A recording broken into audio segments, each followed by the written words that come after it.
This is another episode of Standup Comedy, your host and MC, celebrating 40-plus years on the fringe of show business.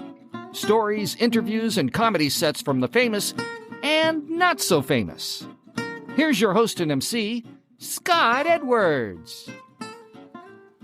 Hi, and welcome to this week's podcast. We have a fun show for you today. One of these guys that we got a chance to work with for many years and has a real interesting background and some stories to share. This comic was a regular at the club for a number of years. I think you'll enjoy what he has to share. Ladies and gentlemen, for this week's show, welcome John Pate. Thank you, Scott. Oh, the crowd's going crazy, John. So good to hear your voice. Well, and it's good to hear you too. As I've always said, that your place has always been one of my favorite places to perform, and I believe that over time, I worked at every single branch of Laughs Unlimited that you ever had. So, it was a fun era for the golden age of comedy back then. Oh yeah, we had a lot of fun, and John, you were one of the guys that we enjoyed having come up, and we're going to get into it a little later. But we also had some fun off stage. But first, let's introduce everybody to you. John, you came to work for me, I believe, as a feature act in the mid '80s or so. What do you recollect as when we first met and you came to work for me? Well, the very first week, I actually came up with a wonderful comic at the time, and of course, he was doing a lot of television, Bruce Baum, and so he had recommended me to you, and you guys had heard about me, and so you booked me up there for the week. And the early days, it was just that particular club was packed every single night down there on Firehouse Alley, and it was just a happening popular place back then. Yeah, we really were lucky with that location. Of my several club locations, that was my favorite.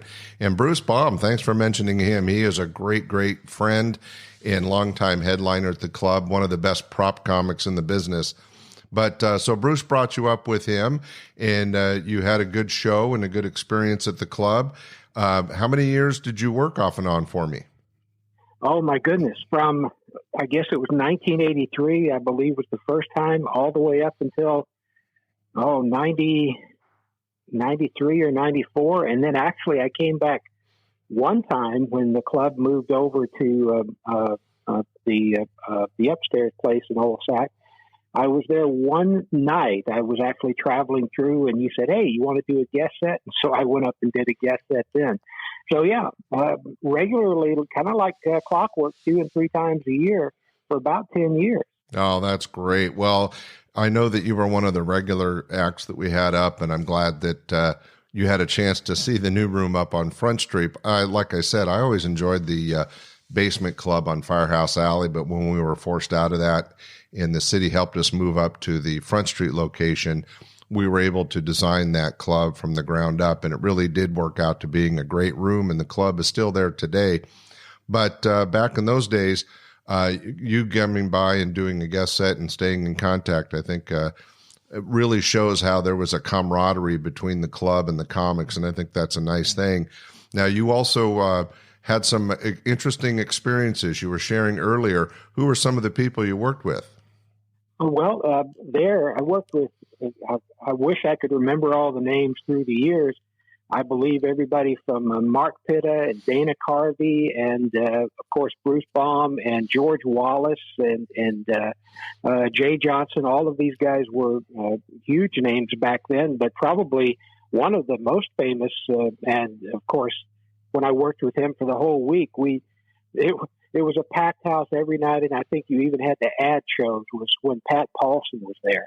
Oh, Pat Paulsen, great comic, great man. Yeah, I really got a chance to get close to Pat before, during the comedy days and before he passed, and it was an honor to have him at the club, and boy, the audiences ate that up. He was funny. If you got a chance to work with Pat, you got a chance to work with one of the classics of stand-up comedy.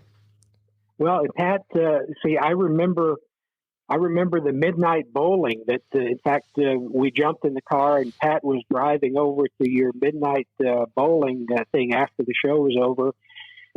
And we went over, and I can't even remember who the opening act was that week, but all three of us went over with you and the whole gang, and we bowled several games. And of course, Pat was terrible at bowling. and as we're driving back home, the opening act was making fun of Pat's bowling score, and Pat commented by saying, "You just wait. I'm going to wreck this car, and tomorrow morning the headlines will read, Pat Paulsen and 2 others die in car accident." That's so funny. And you know what makes it extra funny? It's true. Exactly. Oh, that's a great story. Well, that's funny.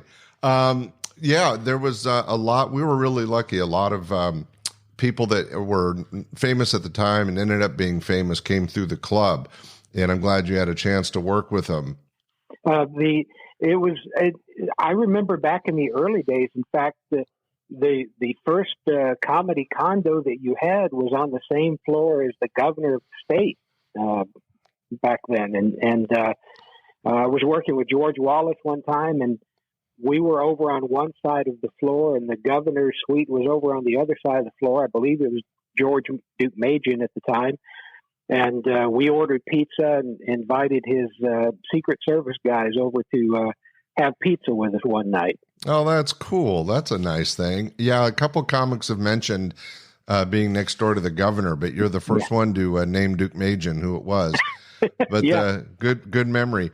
And then we were talking earlier, and you mentioned you had a chance to work with Ellen at the club.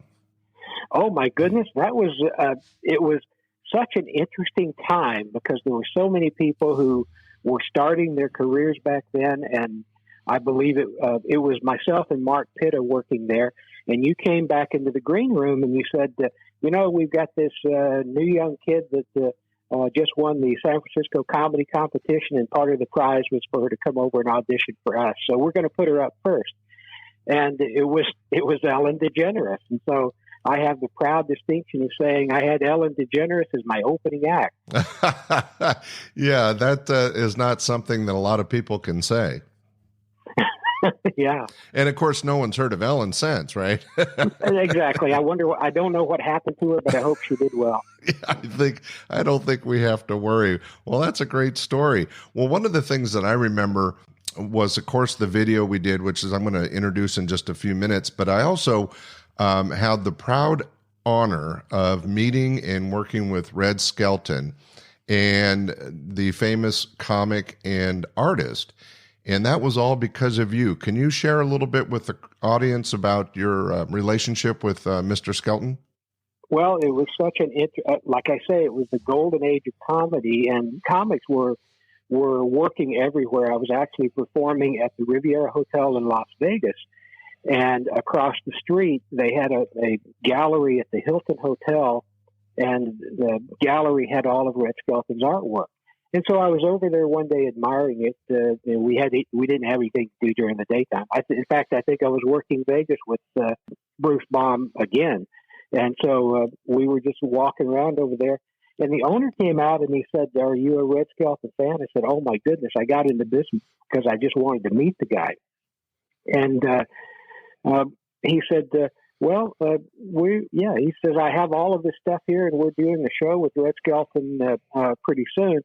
And of course, Bruce and I invited him over to the show at the Riviera Hotel. He came over that night, and then he came back after the show was over, and he said, "Would you like to be on the show with Red?"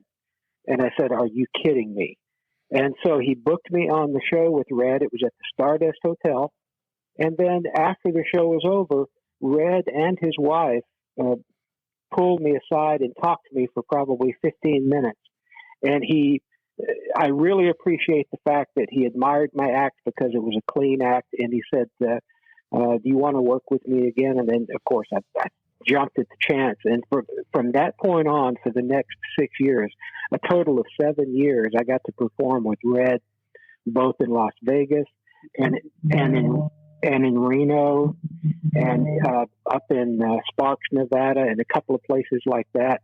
And at one of those shows, you were able to come up to the show and meet him, and I was just really excited about that fact that I got to work with him for so long that it was just the best time ever for my comedy career. Wow, that's a great story, and you got a chance. I didn't know you worked with him for so many years. What a great honor. And again, thanks for including me. Yes, you invited me up to a special show at Reno, and my memory was it was celebrating Red's 100th birthday. And this is a guy that we all respected because long before the 80s or 90s, what we call the golden age of stand-up, Red Skelton was one of those premier comics from the 40s and the 50s, the 60s, the 70s, the 80s. I mean, he just kept going. And from his TV show to all his stage appearances, he was one of the hallmark comics in the history of this country. And when you got a chance to work with him and then turn around and invite me up to his 100th birthday, it was so, like you said, it was an honor and still awe-inspiring moment for me. It was extra special because in celebrating his 100th birthday, they surprised him and they had 100 clowns. Now, for those of you that don't know, Red Skelton is very famous also as a painter, and his subject was clowns. I'm a proud owner of 3 of the copy pieces. I know John's about to tell you he owns some of the originals, bastard. But what was really cool, and I have a photo, I wish I could share it with the audience. Maybe I'll get it on my Comedy Treasures on the website. But I was backstage during the Red Skelton birthday celebration with these 100 different clowns, including Ronald McDonald, by the way. And I got a picture with me surrounded by all these clowns. It was once in a lifetime opportunity. I'll never forget it. It's etched in my memory as one of the best nights of my life. So thank you, John, for including us. And I'm going to share one more story. I know this is about you, but I want to get this out. We've talked before about how stand-up comedy has a magic adrenaline that whether you're sick, you don't feel well, whatever the situation, the energy and the electricity of the audience lights up a person. And there's nobody that points that out better than Red Skelton's 100th birthday, because it was so sad. We were in the audience. We were like in the front row, thanks to you, by the way, John, of his birthday celebration. And they wheeled him out. And he was 100 years old. He looked like death warmed over. He was slumped over in the wheelchair. He was brought out and rolled up to the microphone. They did a few speeches and a couple things. And then he was introduced. And they helped him stand up. And the minute he touched the microphone, you would have thought life was surging through this guy. All of a sudden, Red Skelton was like 30 years younger. He was moving around the stage. He was telling stories. He was funny. It was electric. It was one of those moments that you just will never forget, because here's this guy that's near death on one moment, and the next moment he's entertaining, several hundred people in this small room, and it was incredible. And he was funny, and he was amazing, and then what was fascinating was he put the mic down, and when he sat down, you would have thought he died. I mean, he looked like death warmed over again. But the magic of him being on stage was a sight to be seen. Do you remember it that way? Yes, and here's the thing. His adrenaline, in fact, he told me several times that comedy kept him alive. And it was so interesting. When they were talking about doing the celebration, the interesting thing about that particular event, it was held on his 80th birthday. They were calling it his 100th birthday because he joked about the fact that he didn't know if he was going to live to be 100, so he better celebrate it now. And, well, what an idiot I was. I fell for it. I thought he was 100. And so it was. Thanks for pointing that out, John, by the way. It was his 80th birthday, and so when they were talking about this 100th celebration, they had 100 clowns. There were probably 1,200 people in the audience, if I remember correctly, because the convention room was completely sold out. But you are correct. When he stood up on that stage and he got the microphone in his hand, he immediately took over that audience because they were standing and applauding, and there were 6 of us standing down by the stairway, and he waited for the audience to get quiet, and he looked down at the 6 of us, and of course we all had on tuxedos, and he looked at the 6 of us standing by each side of the stairway, and he said, "Would a couple of you mind sitting down? You look like pallbearers down there." And his electricity, it was so vibrant. Every single person he talked to afterward, and you're right, backstage when they had the 100 clowns back there, he would talk to every single one of them, and he thanked them for keeping the art of clowning alive. And I mean, even all the way to our trip to the airport and getting on the plane. In fact, the pilots of the plane coming back from Reno to Southern California, they talked to the audience, or they talked to the passengers, and they said, "We have a special guest on the plane tonight. It's his 80th birthday. We want to wish Red Skelton a happy birthday." And of course, the whole plane applauded. And then the pilot said, "And we just passed 2 of your friends, Gertrude and Heathcliff. They said happy birthday too." And Red turned to me and he said, "Isn't that nice?" And I mean, it was almost like the once again, that adrenaline and that energy kicked in. And for a few more moments, he was very vibrant and happy. And the whole time that we were flying back, he had his sketch pad out, and he had his pastel pencils and his coloring pencils and stuff. And so he was doing a painting on the plane of one of the flight attendants. And then at the end of it, I said, "Red, that is really good." And he said, "I'm giving this one to you." And he signed it to me, and he framed it, autographed it, framed it. I still have it here at home, and it's one of my prize pieces, along with about like you just mentioned, along with about 9 other originals that I have. But the other originals are the big artworks, his oils on canvas. And so I have always appreciated and admired his artwork. And in fact, for a while, I had a couple more, but one of the original artworks I sold on the TV show Pawn Stars on the History Channel about 4 or 5 years ago. And that one is now hanging at the Red Skelton Museum in Vincennes, Indiana. Wow. What a great relationship to build with such a unique and special man.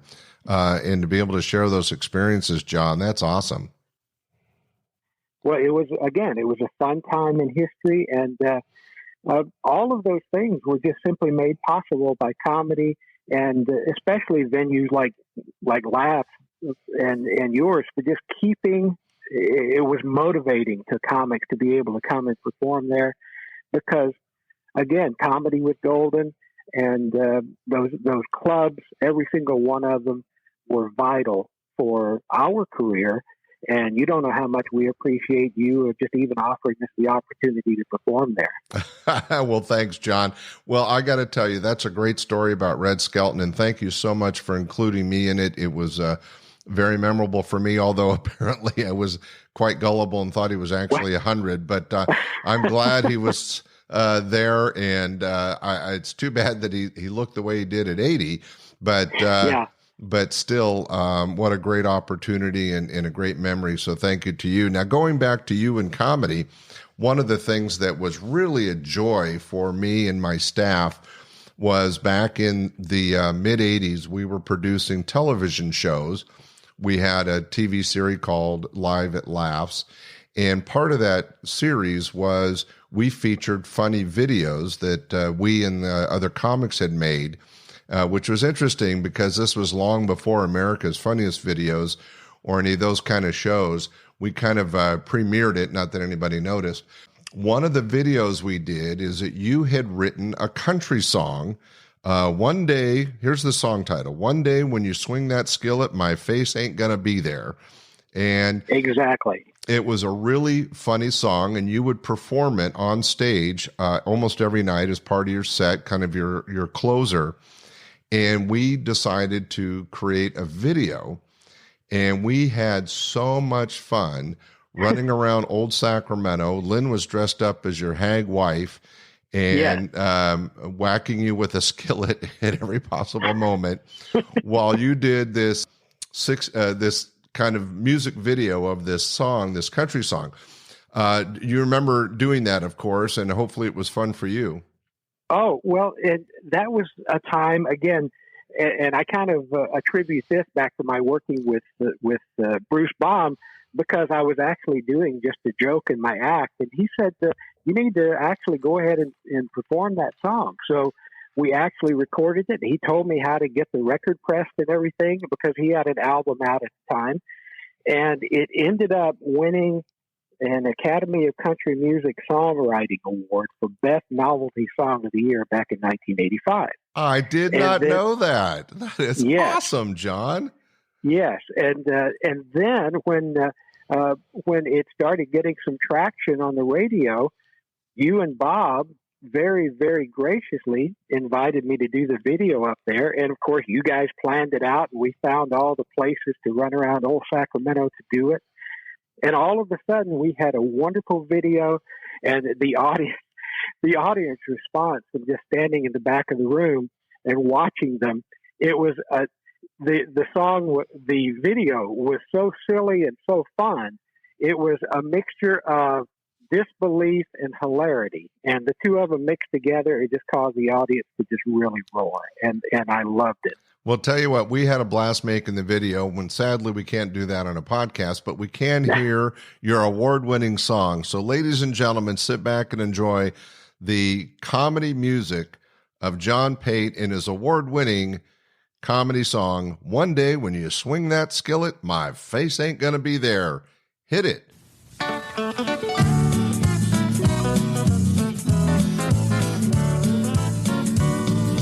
Everybody knows I love my wife. She's as sweet as she can be. Oh, but she's got a knack for getting her way that don't feel so good to me.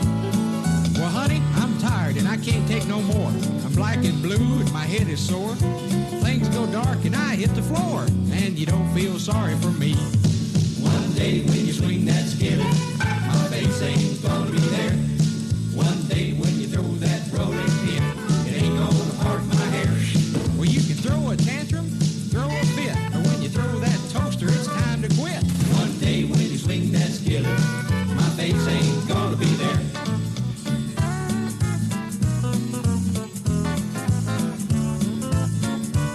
Well, now I don't mind the little lover spat. I guess it's only fair. But when she goes into her wind-up, boys, it's time for me to care. Yeah, her face turns just as red as a beet. Things fly through the air. Ooh, I got to remember for her next birthday to buy her some Tupperware. One day when you swing that skillet, my face ain't gonna be there. One day when you throw that rolling pin, it ain't gonna part my hair. Well, you can throw a tantrum, throw a fit, but when you throw that toaster, it's time to quit. One day when you swing that skillet, my face ain't gonna be there.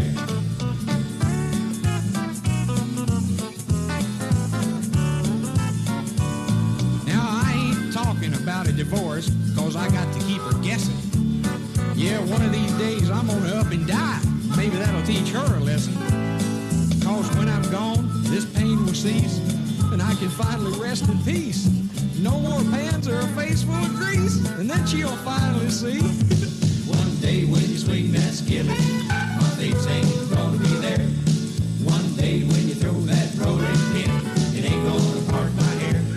Well, you can throw a tantrum, throw a fit, but when you throw that toaster, hey, I quit. One day when you swing that skillet, my face ain't gonna be there. Well, you can yell and scream as loud as thunder, but it won't bother me 6 feet under. One day when you swing that skillet, my face ain't gonna be there.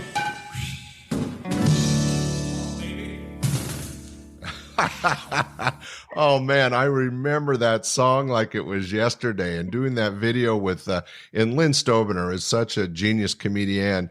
When she dressed up as your wife and was chasing you around with that skillet, it was so funny. I wish you know what, people, go to YouTube, and if you look up, I think search John Pate or the title of the song. What's the best way to find it, John? Because I know it's on YouTube. Both of those. Okay. Both of those. If you put in either the name or the title of the song, it'll pop right up there.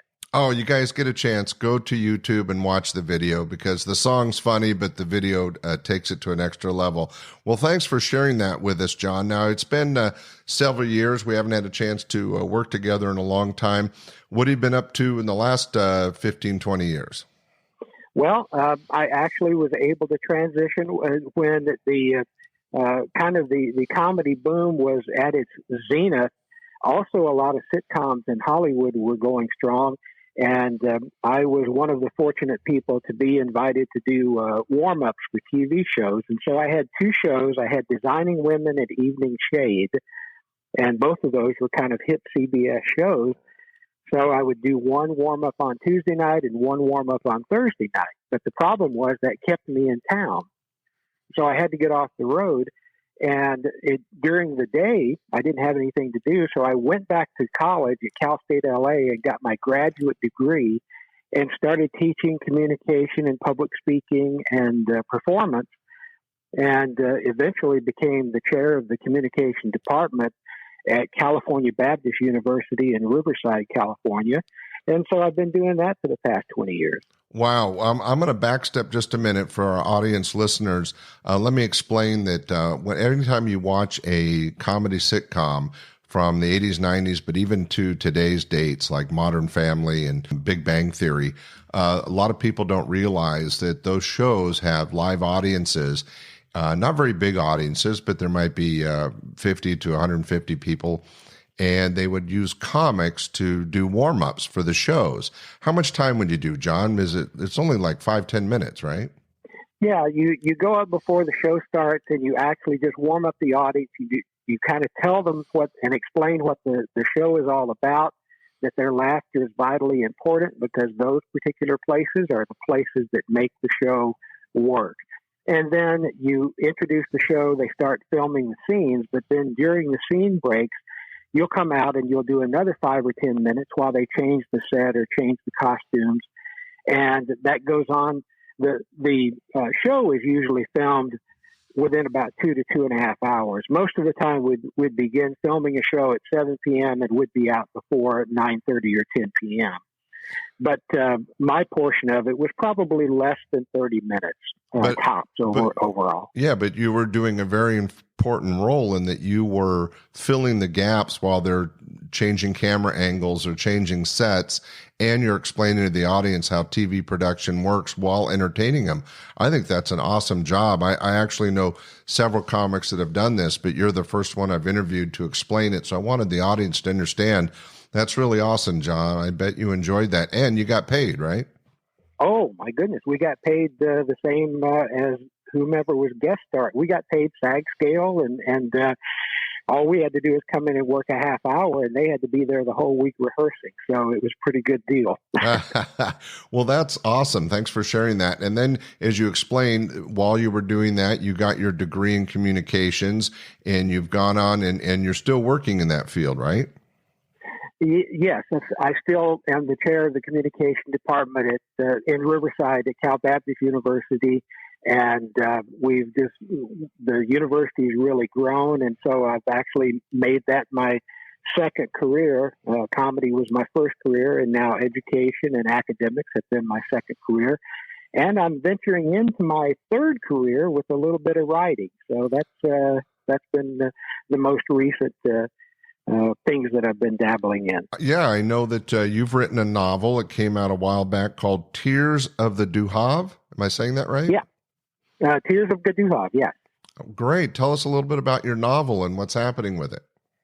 Well, it's a novel. It's kind of an alternate history version of the Civil War and a plantation family and slavery at the time, and of course the whole struggle with the Civil War. and the mystery of what happened to the Confederate gold after the war was over. Oh, yeah, there's still people looking for that.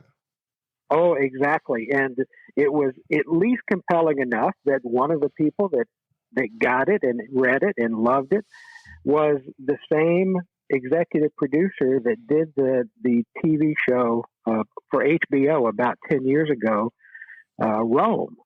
And so he does a lot of miniseries and limited series on TV. Well, they liked the book enough that they said, we want to make this into a limited series. And so he bought the shopping agreement and optioned it for me, or he's optioning it for me. And so we have a deal, an 18-month deal for him to develop it and hopefully put it on TV with 8 episodes. Oh, that'd be exciting, John. Now, what year did you write the novel? That was in 2017. I think it came out in 2018. And that is available on Amazon, everybody, if you want to read an interesting book. How would you describe the pace of the book? Is it more historical, documentary, or is it an adventure? Well, it's all three of those because it actually starts out during the Civil War with the Battle of Chattanooga, and then it progresses through the historical side into the story side, because you are very correct. Nobody really knows what happened to the Confederate gold. And I had heard all of the different stories, having grown up in the South for probably the first 20 years of my life, about where the Civil War gold ended up and where the Confederate gold was buried. And nobody ever knew and nobody ever found it. And so just based on the stories that I heard from my father and my grandfather and all of the kind of the neighborhood older men, I decided I'm going to take all of those stories and put them together in one narrative and see if it's compelling. And so it's kind of that story of what potentially could have happened to it after the Civil War was over, and then just taking it from that point of view and making it a great adventure and a great just kind of a narrative that people can determine, and they go. Hopefully, people will look at it and say, "Wow, I wonder if this really did happen." So, wow.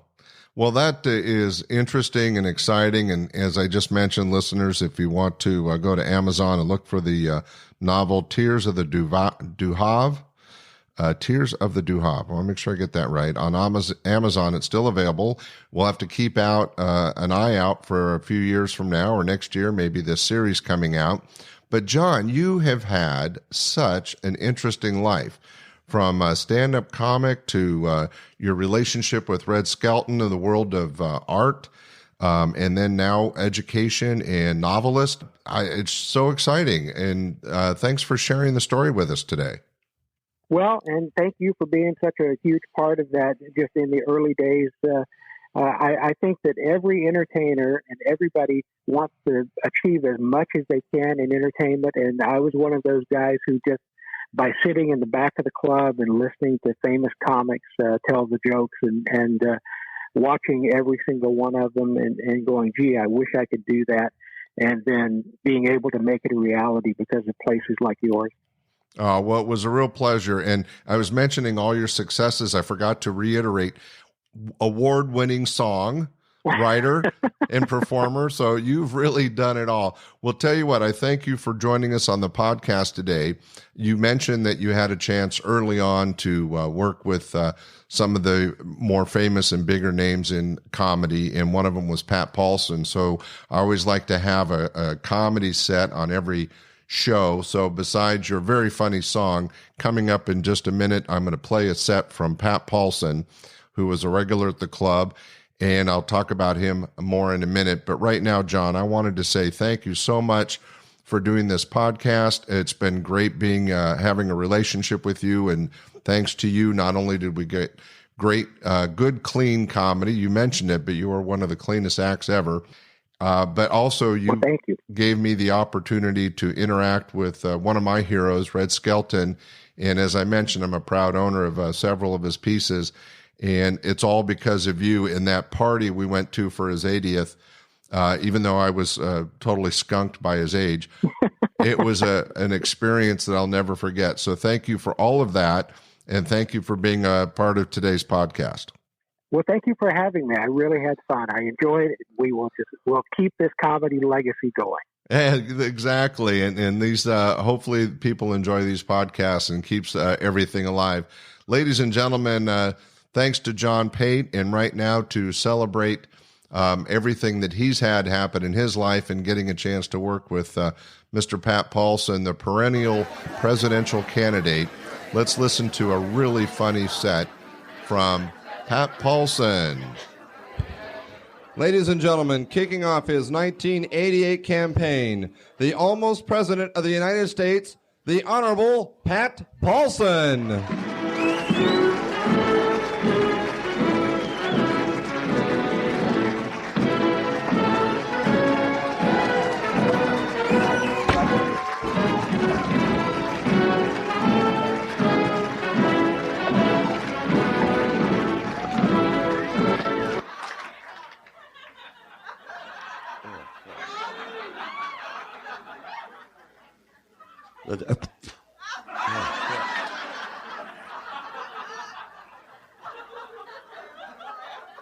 The time has come for us to sit down and reason together. Too often, serious world problems are discussed in an environment full of passion and unreasoning anger. But the day when a fiery orator could influence an audience with vehement tirades is long since past in this age of sophisticated political awareness. Let us then communicate with each other on a civilized level. Even President Reagan disdains the impassioned appeal to the emotional sensibilities of his cattle. Yeah, people. What's that mean?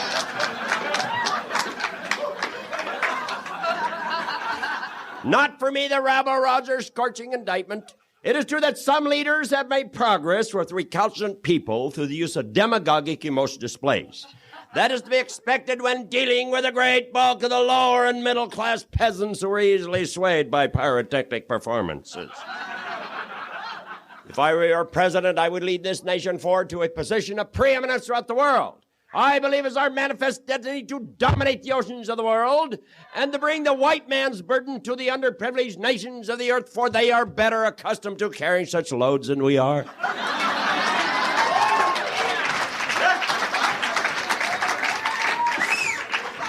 And further, I say the dominance of this country in world trade and military power shall be enhanced and enlarged to the point where entire nations will bow down and grovel in the dust at our feet.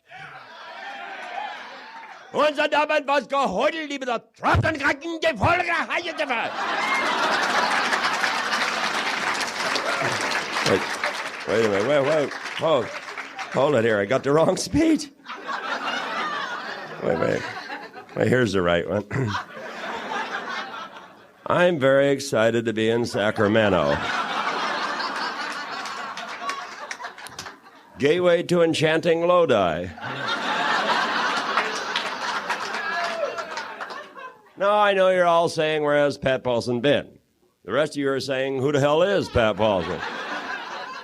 1972, I lost the presidential election to Richard Nixon. That's when you people thought that he would make a better president than me.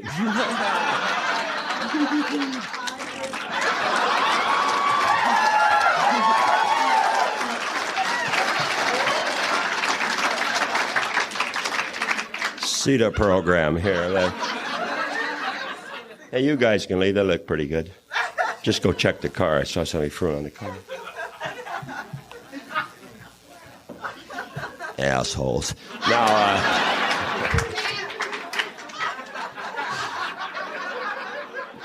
I have prepared a short speech for you here in the Sacramento area entitled How to Survive the Next 4 Years.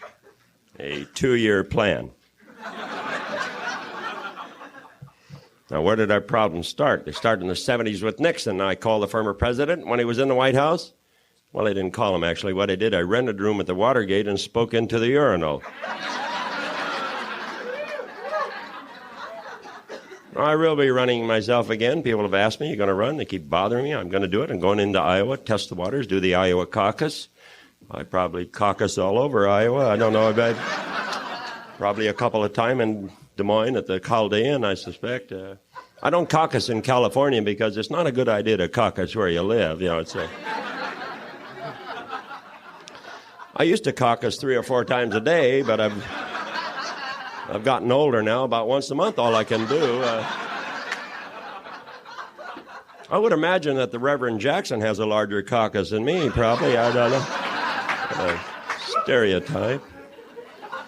Somebody asked me what I'm going to run as. Well, last time I ran as a Republican. This time I'll run as a Democrat. Now, what's the difference between these two organizations? Well, I'll tell you what I think it is. A Democrat will meet a lady, he'll take her to dinner, take her to a movie, and he'll take her to bed.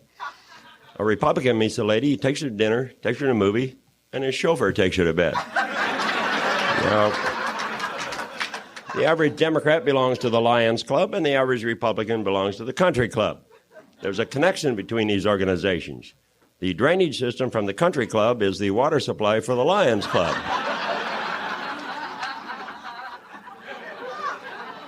Now, you can give a cow to a Democrat, he'll milk that cow, keep some for himself, give the rest to poor people. You give that same cow to a Republican, he'll hire a Democrat to milk it at less than living wage, then he'll suggest there's a milk shortage and sell it at inflated prices.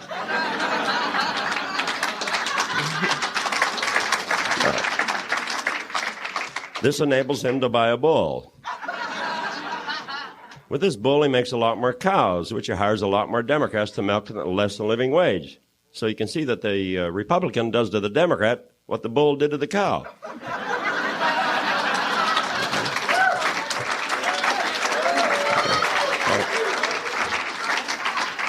So I'd like to close this my segment of this show with this thought. I know in my heart, ladies and gentlemen, that for centuries to come, years will pass. No, that's right. No, I'd like to close with this thought. I know in my... I said that. Redundant. Okay. Yes. I feel privileged to live in a land where even our national product is gross. No. Right. I'd like to close with the thoughts of former Attorney General John Mitchell, who said, when things get tough, the tough get things. Well, I'll close with my philosophy of life, and it goes like this. Well, the wind blew and the shit flew, and you're only here for a day or two.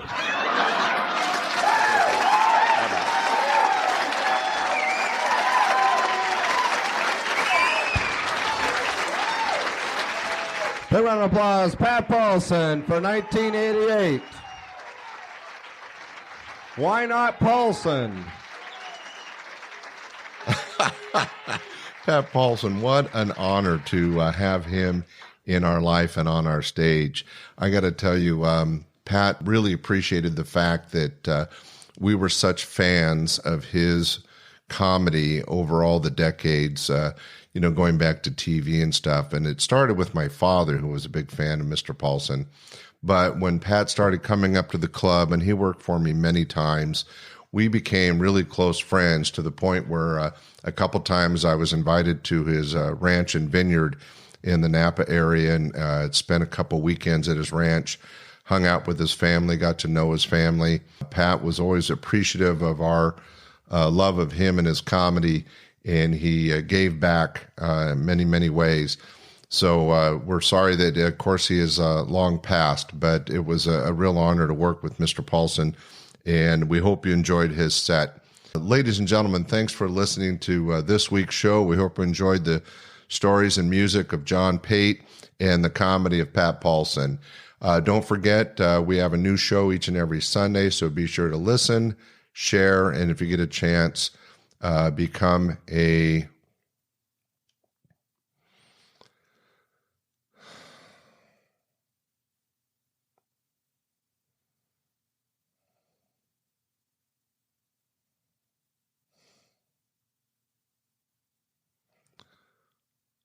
Thanks for listening, and don't forget, we have a new show every week, so be sure to listen, share, and if you get a chance, go to the website, check it out, and comment. Thanks for listening to this week's show. Bye. We hope you enjoyed this episode of Stand-Up Comedy, your host and MC. For information on the show, merchandise, and our sponsors, or to send comments to Scott, visit our website at www.standupyourhostandmc.com. Look for more episodes soon and enjoy the world of stand-up comedy. Visit a comedy showroom near you.